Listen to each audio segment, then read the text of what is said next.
Lamentation 3, verset 23 dit ceci. Sa bonté se renouvelle chaque matin. Que ta fidélité est grande, Seigneur. La fidélité du Seigneur est éternelle. C'est un rocher sur lequel l'on peut s'appuyer. Dieu accomplit toujours ses promesses en nos vies. Ainsi, confiez-vous à Dieu avec sérénité et confiance, car il est fidèle et juste dans tout ce qu'il fait. Ta fidélité, Seigneur, est grande. Grande est ta fidélité. Ta fidélité. Le micro rouge, s'il te plaît.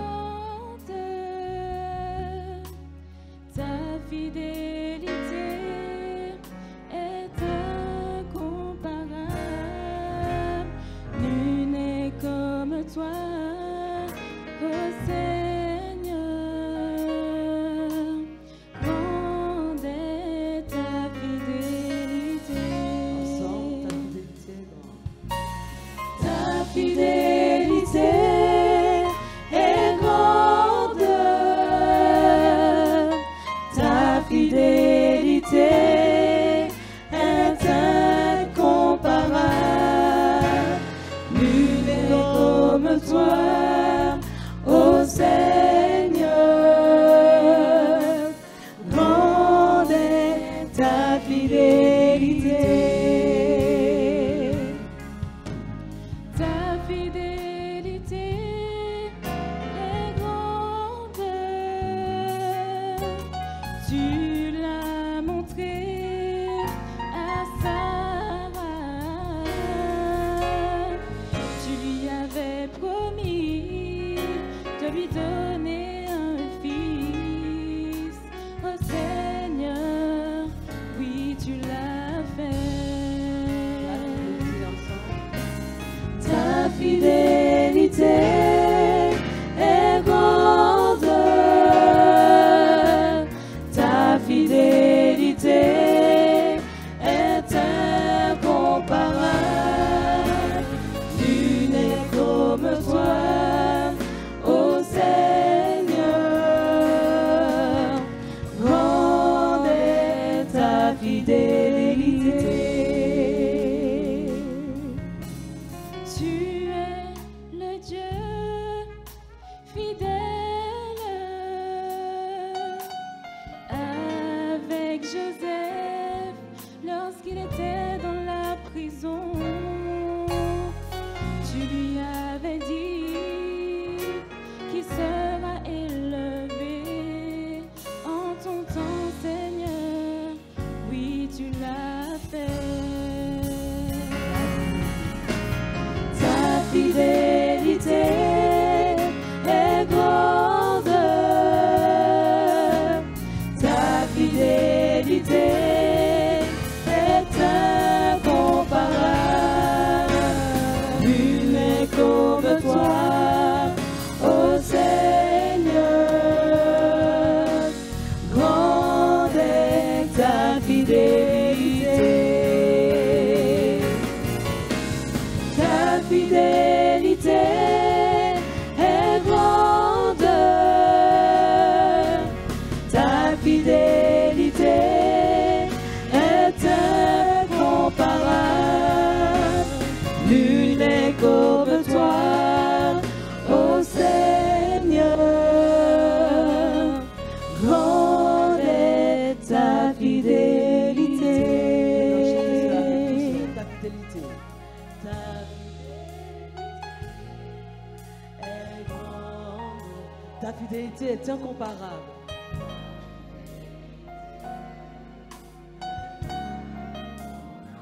Nul n'est comme toi,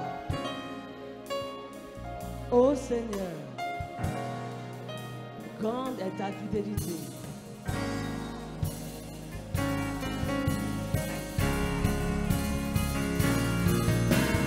Ta fidélité est grande.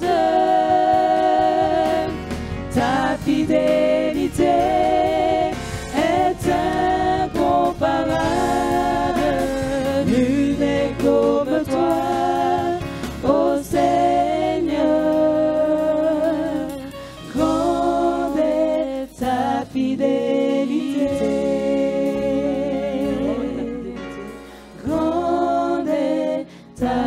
fidélité. Grande est ta fidélité.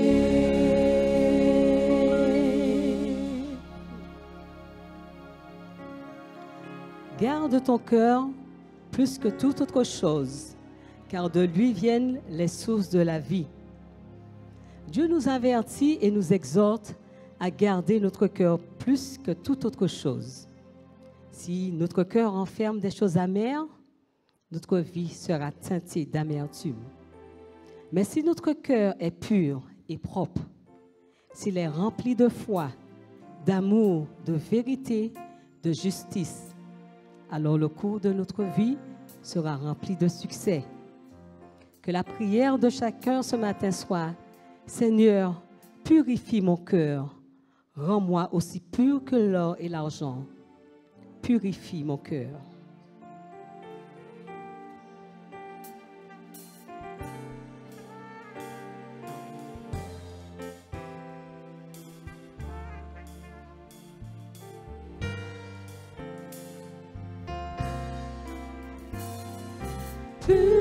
Purifie mon cœur, rends-moi aussi pur que l'or et l'argent. Purifie mon cœur, rends-moi aussi pur que l'or, feu du fondeur. Je n'ai qu'un désir, être saint, mis à part pour toi, Seigneur. Oui, je choisis d'être saint, mis à part pour toi, mon seul maître, et prêt à t'obéir. Purifie mon cœur, rends-moi aussi pur que l'or et l'argent. Purifie mon cœur, rends-moi aussi pur que l'or, feu du fondeur. Je n'ai qu'un désir, être saint, mis à part pour toi, Seigneur. Oui, je choisis d'être saint, mis à part pour toi, mon seul maître, et prêt à t'obéir, et prêt à t'obéir, et prêt à t'obéir.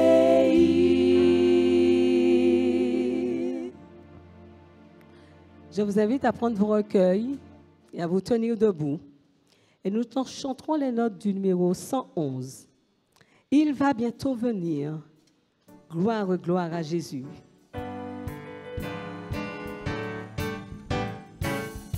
Ensemble.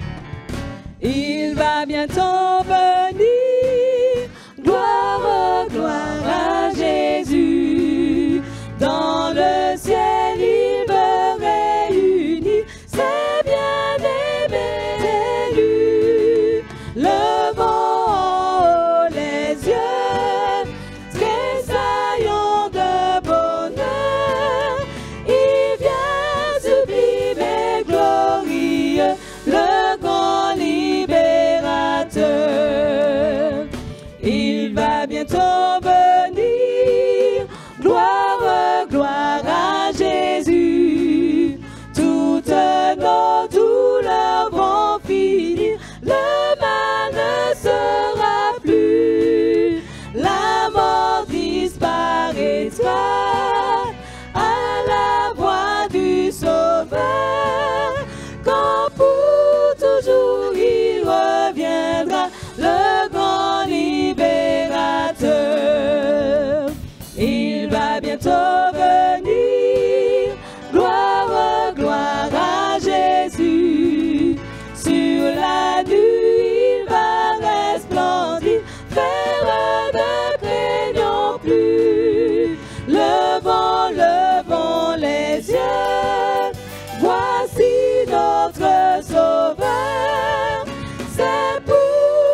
Mes bien-aimés, c'est toujours avec joie que nous glorifions Dieu à travers nos chants de louange. Et nous remercions infiniment le Seigneur pour les musiciens qui nous ont accompagnés durant ce moment ainsi que les chantres. Vraiment, toute la gloire puisse revenir à notre Seigneur Jésus-Christ. Ce midi, c'est le frère Jean-Marc Florimont qui aura le privilège, la lourde responsabilité de nous faire parvenir le message de la parole de notre Seigneur. Je lui cède tout de suite la place. Alors, merci Abiram. Je vais rester ici, je suis un peu timide, donc je peux me rapprocher. Je me rapproche le dimanche soir et le mercredi soir. Mais le samedi matin, je suis plus timide. Alors, vous avez passé une bonne semaine? Oui? Il y a un chant que, lorsque les chants chantaient, qui disait « Feu du fondeur de descendre sur moi ». J'ai vu des bouches fermées. Hein? Vous savez ce que ça veut dire? Hein? D'accord. C'est lorsque le Seigneur nous éprouve pour voir si réellement son amour, on a de l'amour pour lui dans notre cœur. Donc le Seigneur nous donne des épreuves pour affermir notre foi, pour augmenter notre foi et pour que notre confiance en lui puisse grandir et qu'il puisse se révéler plus grandement à chacun de nous. Alors, dimanche soir, on a vu comme sujet la justice et l'amour vont de pair, ce sont des sœurs jumelles. Je ne peux pas parler d'amour sans parler de la justice de Dieu. Parce que lorsqu'on regarde Jean 3, verset 16, l'amour de Dieu est aussi manifesté, la justice de Dieu aussi manifestée dans ce verset. Et lorsque Dieu s'adresse à Adam et Ève également, et qu'il vient vers eux, il leur fait une promesse de justice et de rédemption également à travers son amour. D'accord? Et la sœur White déclare également que la justice et l'amour, ce sont des sœurs jumelles et qu'ils marchent ensemble, la main dans la main. Un message d'amour dépourvu de justice peut causer problème et n'est pas complet. Mais un message d'amour accompagné de la justice est complet. Et mercredi soir, avec Jean-Maurice, on a vu, et Jean-Maurice nous a posé une question: est-ce que nous sommes convaincus que Dieu nous aime? On a eu un peu de mal à répondre à la question. Oui, on était convaincus que Dieu nous aime. On a répondu facilement. Mais alors, il y avait une question suivante. Est-ce qu'en retour, j'aime Dieu? Et c'était plus compliqué. Je sais que si on est présent ici ce matin, c'est qu'on aime le Seigneur, à notre façon. Et le Seigneur, de sanctification en sanctification, avance avec chacun pour que nous puissions grandir dans son amour pour lui. Nous avons vu aussi avec Jean-Maurice la prière de Salomon et pour voir qu'on a vu beaucoup d'exemples aussi d'hommes de la Bible, aussi loin qu'ils soient arrivés, aussi loin qu'on puisse arriver, Dieu peut et a la volonté de nous récupérer. Si seulement d'un cœur sincère, on retourne à lui. Et aujourd'hui, de nouveaux commencements. Une année est sur le point de s'achever. On va prier avant.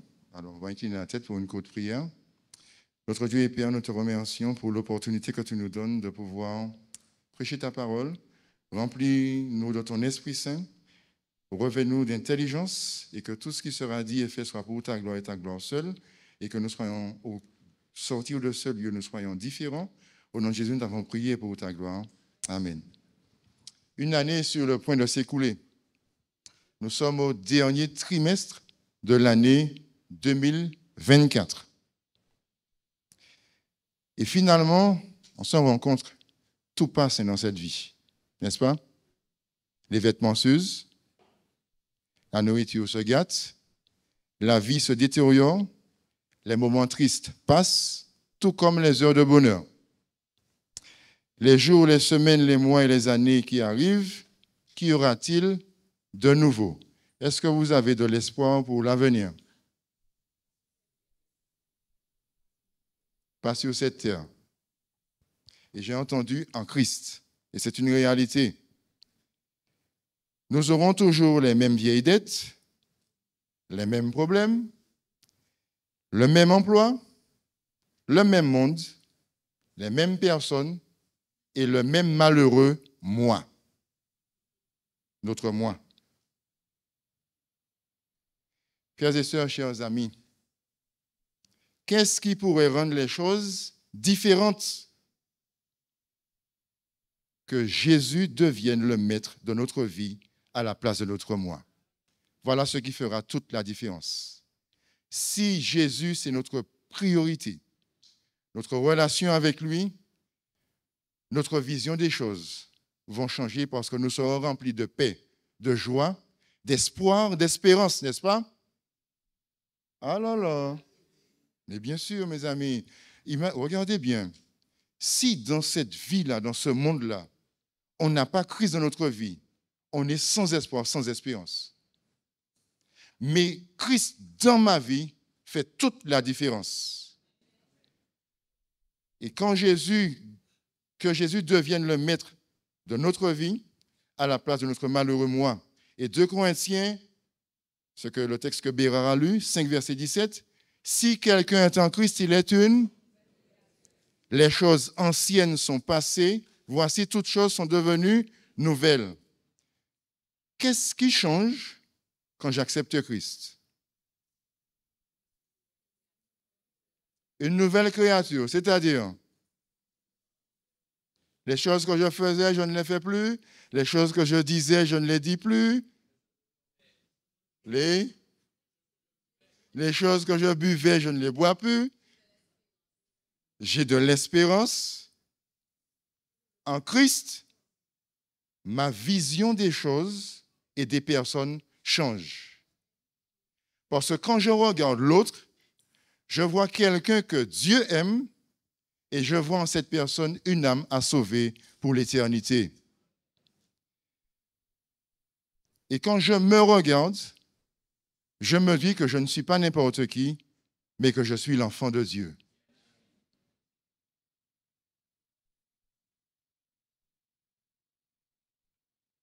Et cette nouvelle créature que nous sommes marche non selon la chair, mais selon l'esprit. Et la puissance du Christ en moi garde la chair sous contrôle. Parce que les désirs de la chair sont contraires à ceux de l'esprit. Christ en moi me donne la possibilité de contrôler la chair. Dans Lamentation, chapitre 3, verset 19, il est dit « Quand je pense à ma détresse et à ma misère, à l'absinthe et au poison, au verset 20, « Quand mon âme s'en souvient, elle est abattue au-dedans de moi. Voici ce que je veux repasser en mon cœur, ce qui me donne de l'espérance. Les bontés de l'Éternel ne sont pas épuisées, ses compassions ne sont pas à leur terme, elles se renouvellent chaque matin. Oh, que ta fidélité est grande!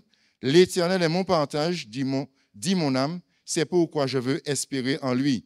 L'Éternel a de la bonté pour qui espère en lui et pour l'âme qui le cherche. Il est bon d'attendre en silence le secours de l'Éternel. » Effectivement, dans ce texte-là, dans ces différents versets, le regard qui est jeté, c'est un regard sombre, de tristesse. Mais quand il regarde à Christ, à Dieu, il est rempli d'espérance. Et Dieu fait passer devant nous, devant chacun de nous, à travers sa parole, les différentes promesses contenues dans sa parole. Et c'est pour cette raison qu'il est important pour chacun de nous, la correspondance divine, de la garder tous les jours. Alors, 3 cavaliers avançaient en silence dans le désert, profitèrent dans la nuit. De jour, personne n'aurait pu supporter la chaleur du soleil. On sait que dans le désert, 50 degrés à l'ombre, et le soir, effectivement, il fait un peu plus frais. Lorsqu'ils atteignirent le lit d'une rivière à sec, le guide leur ordonna de s'arrêter et ils obéirent immédiatement comme il l'avait promis, même si ces ordres leur paraissaient insensés. Malgré leur fatigue, ils descendirent des chevaux et remplirent leur sac de cailloux comme l'avait commandé le guide. Ils se demandaient pourquoi.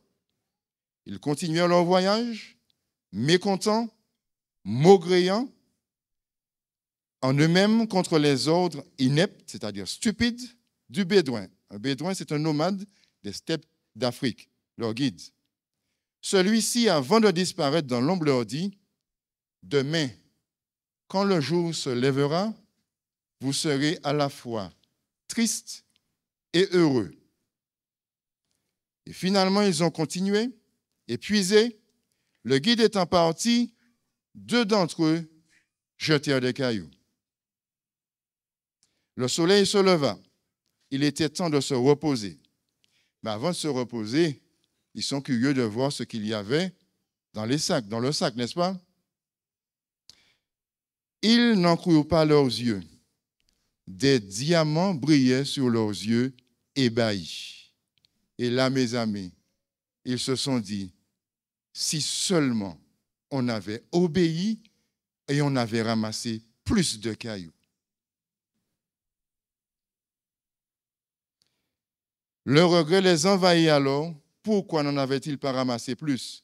Pourquoi n'avait-il pas obéi sans se plaindre? La vie que nous traversons, le sombre désert de ce monde, sans savoir ce qu'il y a sur le chemin, combien de fois croyons-nous que Dieu nous a abandonnés et qu'il ne se préoccupe pas de nos problèmes? Combien de fois, frères et sœurs, chers amis, contestons-nous les merveilleux plans de Dieu? Souvent, nous pensons qu'il n'est pas juste de laisser la souffrance toucher notre vie. Mais lorsque le Seigneur reviendra et qu'il apparaîtra, nous comprendrons que les cailloux que nous portions étaient de précieux diamants.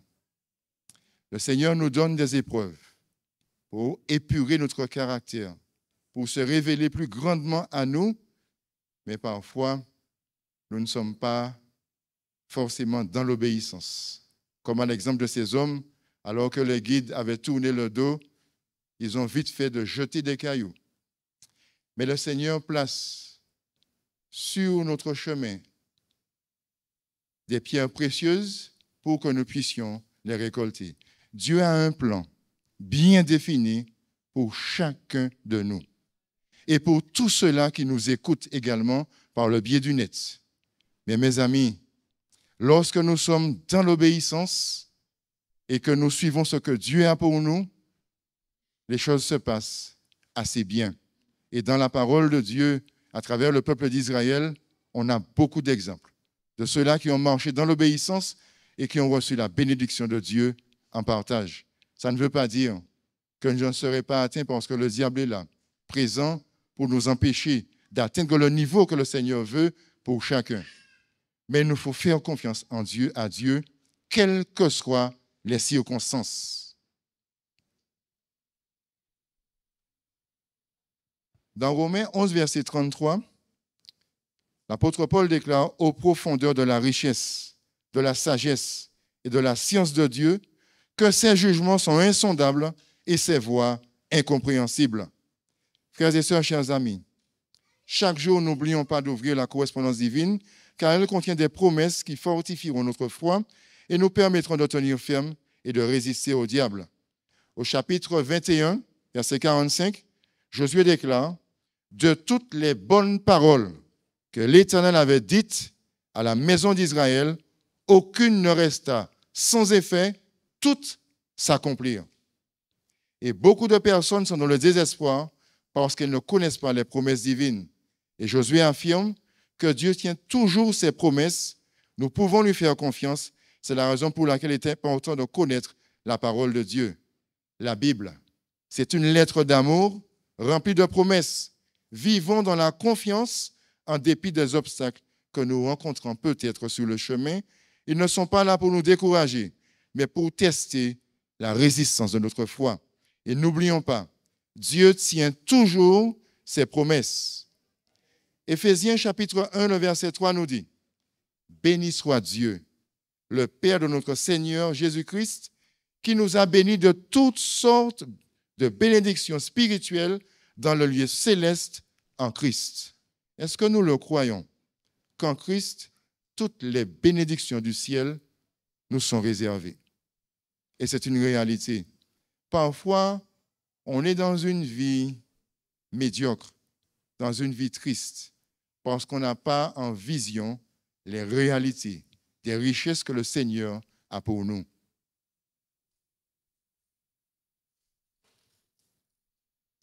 En Jésus, grâce à sa mort, le temps où nous errions sans but dans le royaume des ténèbres, nous dirigeant inexorablement vers la mort, sans espérance, est révolu. Nous sommes des enfants du royaume de Dieu. Nous ne devons rien à l'ennemi. En Jésus, nous avons la paix, vous le croyez? En Jésus, nous avons la joie. En Jésus, nous avons la victoire. En Jésus, nous avons de l'espoir. Et en Jésus, nous avons le pardon. En Jésus, nous avons la vie abondante, la vie éternelle. Ne craignons pas les difficultés annoncées pour les années à venir, ni la force de l'adversité, Ce qui est important, c'est que Dieu ne connaît pas la défaite et qu'il est prêt à nous soutenir de sa main droite. Dans Ésaïe 41, verset 10, il est dit, « Ne crains rien, car je suis avec toi. Ne promène pas de regard inquiet, car je suis ton Dieu. Je te fortifie, je viens à ton secours, je te soutiens de ma droite triomphante. » Je vais vous inviter à prendre votre Bible dans Deutéronome chapitre 2, versets 26 à 37. Deutéronome chapitre 2, 26 à 37.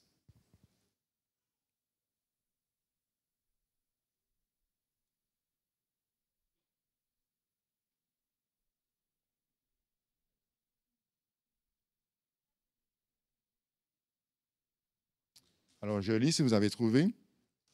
Au verset 26, « J'enverrai du désert de Kédémoth des messagers à Sion, roi de Hétson, avec les paroles de paix. Je lui fis dire, verset 27, « Laisse-moi passer par ton pays, je suivrai la grande route sans m'écarter ni à droite ni à gauche. Tu me vendras à prix d'argent la nourriture que je mangerai, et tu me donneras à prix d'argent l'eau que je boirai. Je ne ferai que passer avec mes pieds. C'est ce que m'ont accordé les enfants d'Ésaü qui habitent en Séhir et les Moabites qui demeurent à Ar. Accorde-le aussi jusqu'à ce que je passe le Jourdain pour entrer au pays que l'Éternel, notre Dieu, nous donne. » Mais Sion, roi de Hétson, ne voulut point laisser passer chez lui, car l'Éternel, ton Dieu, rendit son esprit inflexible et endurcit son cœur afin de le livrer entre les mains, comme tu le vois aujourd'hui. Alors, on va s'arrêter là.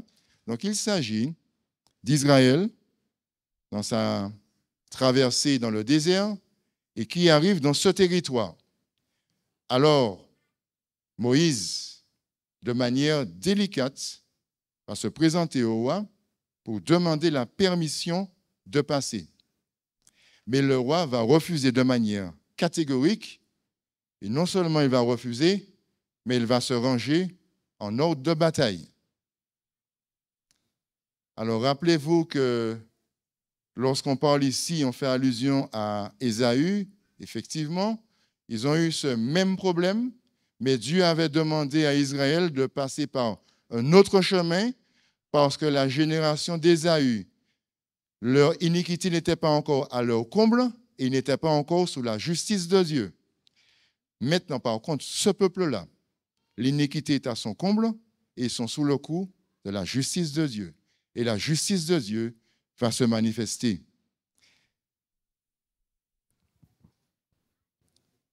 Alors, au verset 32, « Sion sortit à notre rencontre avec tout son peuple pour nous combattre à Jahath. L'Éternel, notre Dieu, nous le livra et nous le bâtîmes, lui et ses fils et tout son peuple. Nous prîmes alors toutes ces villes et nous les dévouâmes par interdit, hommes, femmes et petits-enfants, sans en laisser échapper un seul. Seulement, nous pillâmes pour nous le bétail et le butin des villes que nous avions prises. Depuis Aroer, sur les bords du torrent de l'Arnon, et la ville qui est dans la vallée, jusqu'à Galaad il n'y eut pas de ville trop forte pour nous. L'Éternel, notre Dieu, nous livra tout. Mais tu n'approcheras point du pays des enfants d'Amon, de tous les bords du torrent et de Jabot, les villes de la montagne et de tous les lieux que l'Éternel, notre Dieu, t'avait défendu d'attaquer. Donc finalement, rappelez-vous que 38 ans auparavant, 12 espions étaient partis, 10 avec un rapport défavorable et 2 avec un rapport favorable. À partir de ce moment, vous savez ce qui s'est passé. Le peuple, ils ont voulu lapider Caleb et Josué, et finalement, le lendemain, ils sont partis en guerre, sans Moïse, sans l'arche, sans Dieu, et ils ont essuyé une défaite cuisante. Et quand vous lisez ce chapitre-là dans Patriarches et Prophètes, l'ennemi s'était placé en embuscade et sous les hauteurs, et les enfants d'Israël ont été massacrés. Il est dit que le sang qui coulait sur les rochers, on avait l'impression que c'était un ruisseau. Et 38 ans après, Dieu place le peuple dans les mêmes circonstances, mais avec plus d'intensité. Le peuple d'Israël, qui marchait plein d'espoir et de courage, ne tarda pas à arriver sur les confins d'un pays qui allait mettre sa foi et son courage à rude épreuve. Il avait devant lui le puissant royaume de Basan. Alors, le royaume de Basan, c'était 60 villes fortifiées, plus des villes qui n'étaient pas fortifiées. C'était un royaume qui était immense. Alors, le roi de Basan, c'était Og. Og, c'était de la race des géants.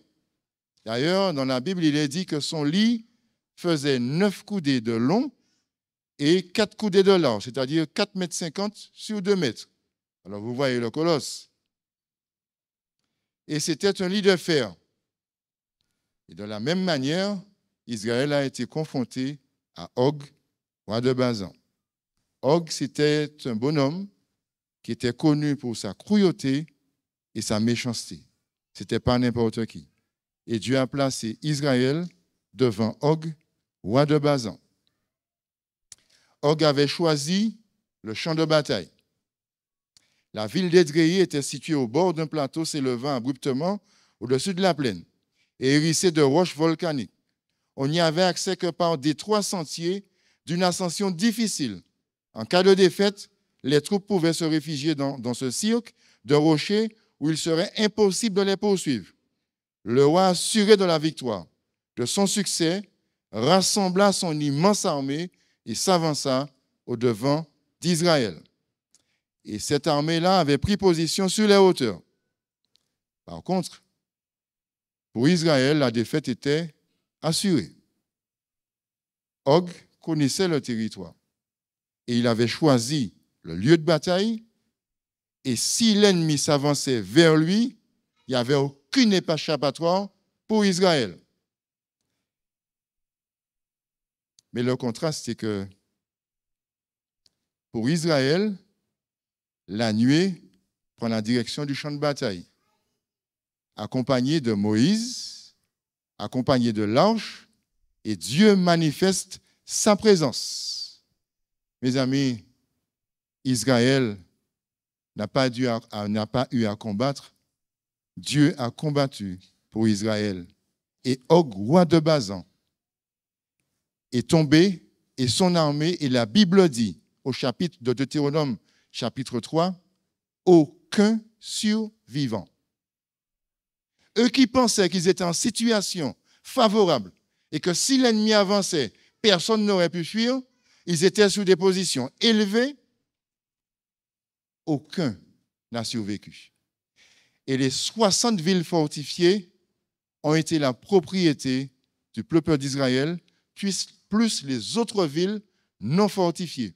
Il est dit que les maisons qu'habitaient ceux qui habitaient à Basan étaient construites avec des pierres de grosses roches noires et que les engins de l'époque ne pouvaient pas démolir ces maisons-là. Et c'est dans ces circonstances-là que Dieu a dit à Israël d'aller combattre ce peuple-là. Effectivement, 38 ans après, ils sont placés dans les mêmes circonstances, mais accompagnés de Moïse, de l'arche, avec Dieu, en tête de combat, l'armée. Quand on parle de l'ange, de l'armée de l'Éternel, il s'agit de Jésus lui-même. Mes amis, l'ennemi n'a aucune chance. Aucune chance. Et mes amis, j'aimerais vous dire ce matin, c'est ce Dieu-là que nous servons. C'est ce Dieu-là qui est à nos côtés et qui est disponible et disposé à nous secourir dans toutes nos détresses. Mais parfois, la tristesse, l'épreuve nous aveugle et on n'arrive pas à voir. Mais cependant, notre Dieu qui est bon envers chacun, d'une manière ou d'une autre, se révèle à son enfant. À travers une personne, Dieu peut envoyer un membre bien disposé. Ça peut être un étranger, un inconnu. Ça peut être même quelqu'un qui est là, un clochard au bord de la route. Le Seigneur peut utiliser n'importe qui pour qu'on puisse lever nos regards vers lui, pour nous dire que la victoire est assurée. Et c'est une réalité. Parfois, on s'avance dans cette vie, on n'est pas confiant. Mais mes amis, s'il y a des personnes qui devraient être heureux, des personnes qui devraient être en paix, c'est bien nous, enfants de Dieu, adventistes du 7e jour. Et pourquoi on ne l'est pas? Mes amis, le problème est où? Le Seigneur, dans sa parole, nous a fait d'innombrables promesses. Les promesses sont là. Et on a vu plusieurs histoires dans la Bible où Dieu s'est révélé et a manifesté sa puissance. Cependant, vous savez quoi? On donne à l'ennemi trop de puissance. Et dans la classe de leçon ce matin, on le disait, quelle est la différence entre les miracles de Satan et les miracles de Jésus? Vous allez voir que, et on a aussi rappelé, lorsque Dieu, par l'intermédiaire de Moïse, a changé l'eau en sang, Satan ne l'a pas purifié. On est d'accord? Pourquoi lui aussi il vient avec sa magie et lui aussi il vient, il transforme de l'eau en sang? Pourquoi? Il n'a pas le pouvoir de purifier l'eau. Parfois on donne trop de puissance à l'ennemi. Vous allez voir que quand Dieu, à travers de la leçon, il a accompli un miracle, il donne de la vie, de l'espérance et de l'espoir. Tandis que l'ennemi, ce sont des subterfuges, c'est de l'illusion. Il n'y a rien de concret. La servante du Seigneur déclare, quand il donne des maladies, qu'il enlève ensuite. Dieu est tout-puissant et c'est lui qui détient tous les pouvoirs. Et on l'a aussi vu mercredi soir avec Jean-Maurice sur le mont Carmel. Il avait l'habitude de faire le feu descendre du ciel. Mais ce jour-là, au mont Carmel, Dieu l'a interdit de faire quoi que ce soit. Et il n'a pas bougé.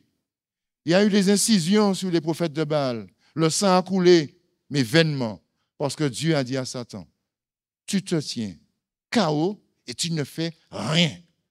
Mes amis, on a un Dieu qui est au contrôle et qui fait ce qu'il veut du diable. Et on a peur de lui? On a un problème. Notre problème, c'est que tous les jours, il nous faut aller à la parole de Dieu afin qu'il se révèle plus grandement à nous pour savoir qui est ce Dieu que nous servons. Et ce Dieu-là, peu importe la vie que je mène, il peut transformer ma vie. Zachée était un voleur. Dieu a fait de lui un homme digne et lorsqu'il est venu à Jésus, il a rendu 4 fois ce qu'il avait volé. Une réalité, Dieu accepte toutes sortes d'individus dans le but et dans le seul but que cet individu, au contact de Jésus, soit transformé. Je ne peux pas venir à Jésus et rester tel que je suis. Ce n'est pas possible. Au contact de Jésus, il doit y avoir une transformation et c'est ce que Dieu désire pour chacun. C'est vrai que Dieu est amour, mais il faut que je demeure dans l'amour et que à travers cet amour, que je sois dans l'obéissance.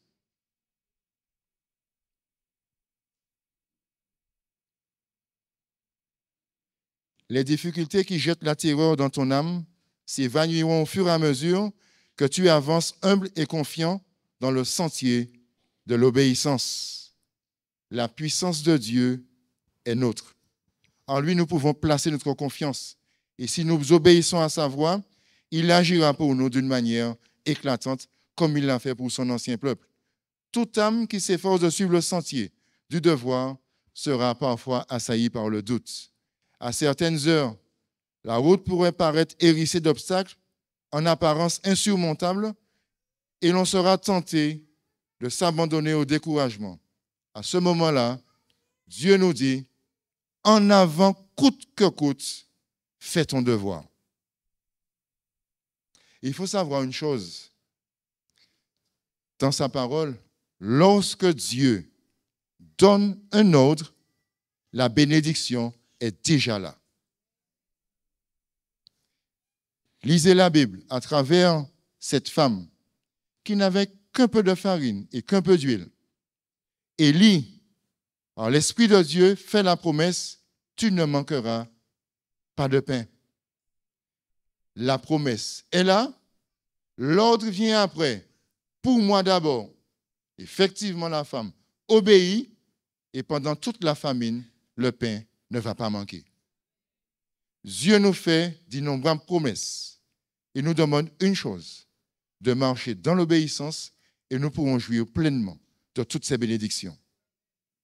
Frères et sœurs, chers amis, que Dieu bénisse chacun d'entre nous, que sa paix nous accompagne chaque jour, que ces bénédictions spirituelles et ces promesses soient saisies par la foi en Jésus qui nous les a données. Bon sabbat en Jésus.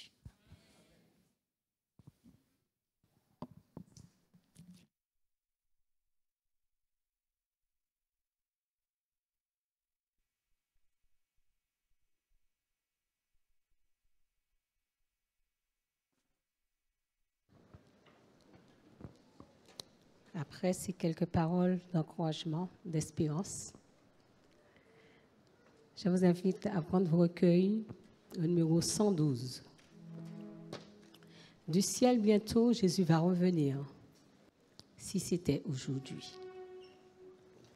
Le numéro 112, je vous invite à vous tenir debout.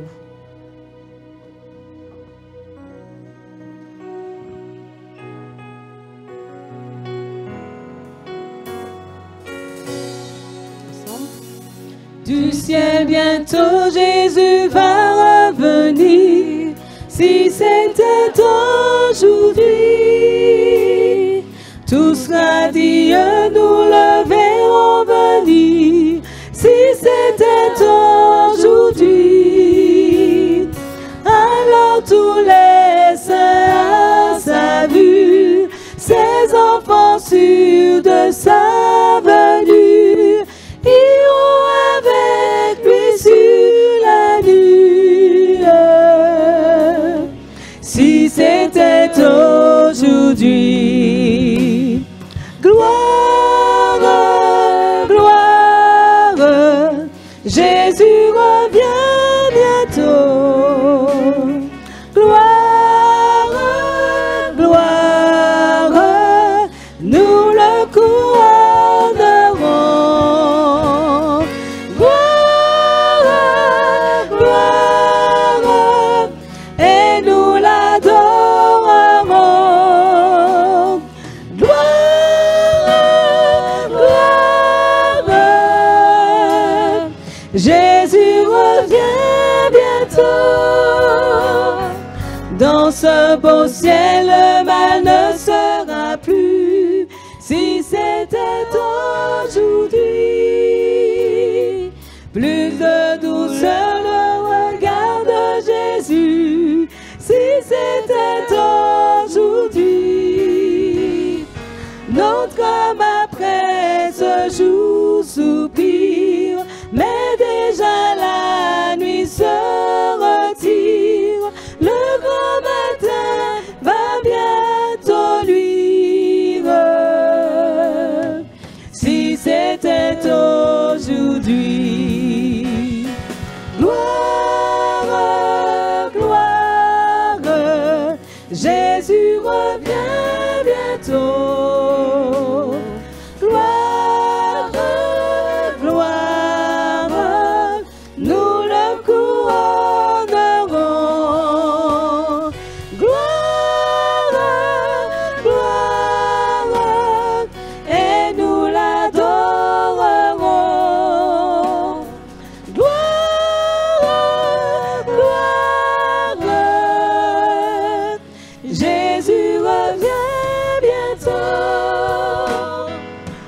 que Jésus trouve en nous des cœurs droits, s'il revient aujourd'hui.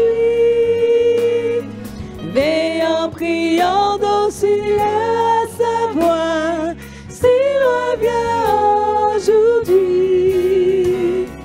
Avons-nous tous cette assurance d'être enlevés en sa présence, dans le séjour de sa puissance?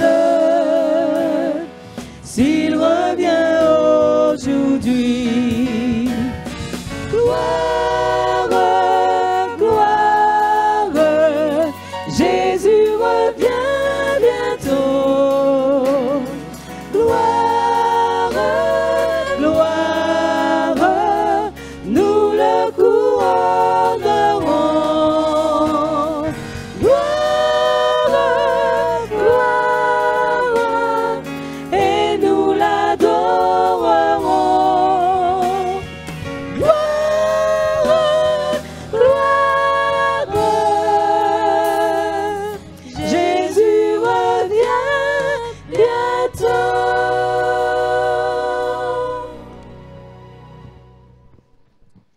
Notre Dieu et Père, nous te remercions pour les bénédictions déversées depuis l'école du sabbat jusqu'au culte. Et alors que nous allons quitter ce lieu, permets que nous soyons remplis de ton amour, de ta paix, de ta joie, avec l'assurance du salut en Jésus. Merci pour ton amour. Nous sommes convaincus que tu nous aimes, qu'en retour nous puissions t'aimer, Seigneur, et que nous puissions nous aimer les uns les autres comme tu nous aimes. Bénis ton peuple, envoie-nous dans nos demeures avec ta paix, ta grâce. Au nom de Jésus, nous t'avons prié pour ta gloire. Amen.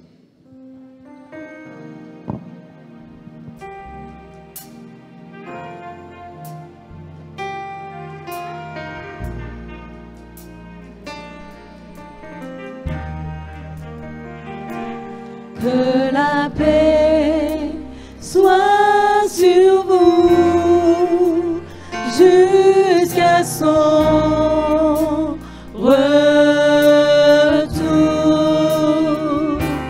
Que la paix soit sur vous jusqu'à son retour. En attendant ce grand jour où les larmes ne seront plus, qui vous donne la force de tenir jusqu'à son retour. Que la paix soit sur nous jusqu'à son retour. Que la paix soit sur nous jusqu'à son retour. En attendant ce grand jour où les larmes ne seront plus, qui nous donne la force de tenir, qui nous donne la force de tenir, qui nous donne la force de tenir jusqu'à son retour, jusqu'à son retour, jusqu'à son retour.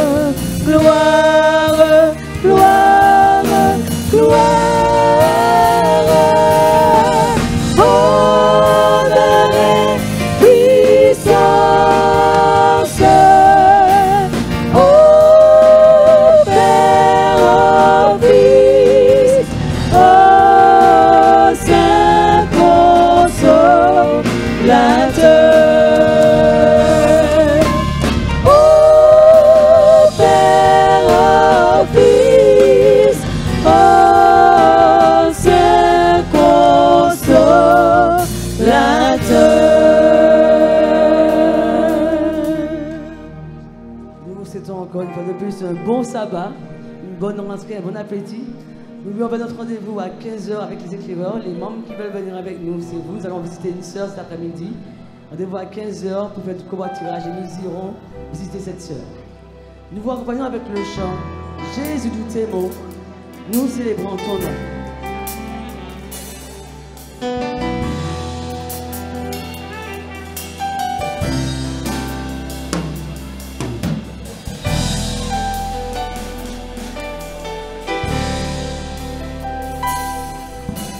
Jésus, nous t'aimons, nous célébrons ton nom.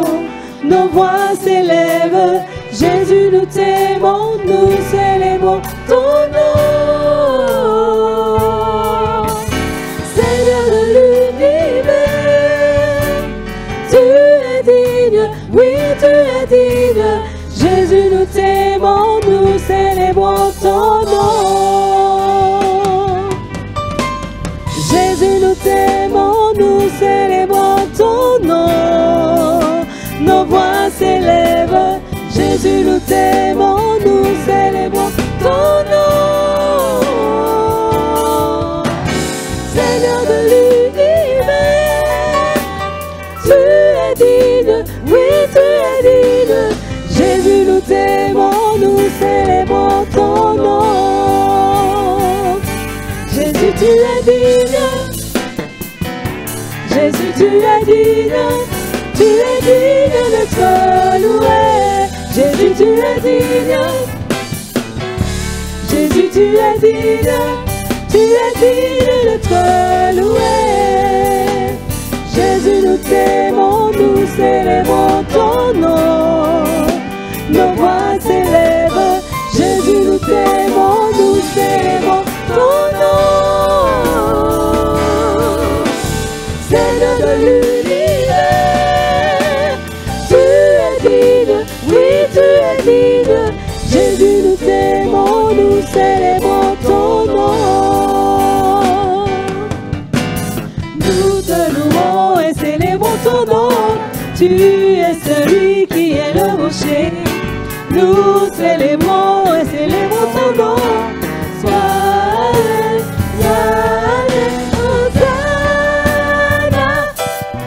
Tu es l'agneau de Dieu. Hosanna. Honneur à notre roi. Hosanna. Tu es l'agneau de Dieu. Hosanna. Honneur à notre roi. Jésus, nous t'aimons, nous célébrons ton nom. Jésus, nous t'aimons, nous célébrons ton nom. Jésus, nous t'aimons, nous célébrons ton nom. Jésus, nous t'aimons, nous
Amen.